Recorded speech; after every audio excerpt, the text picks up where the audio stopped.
جنت میں محل۔ نبی کریم صلی اللہ علیہ وآلہ وسلم نے فرمایا، جو شخص سورہ قل ھو اللہ احد دن میں 10 بار پڑھتا ہے، اللہ تعالیٰ اس کے لیے جنت میں ایک محل تیار فرما دیتے ہیں،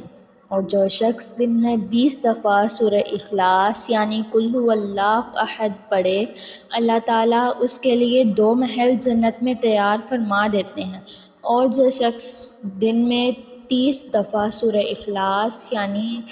قل ھو اللہ احد پڑھے، اللہ تعالیٰ اس کے لیے 30 محل جنت میں تیار فرما دیتے ہیں۔ جب نبی کریم صلی اللہ علیہ وآلہ وسلم نے اپنی بات اختتام فرما لی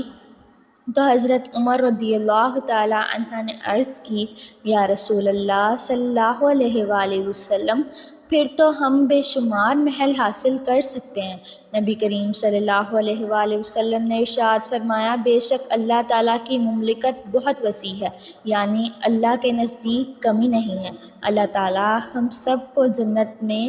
ڈھیروں ڈھیر محل بنانے کی توفیق عطا فرمائے، آمین یا رب العالمین۔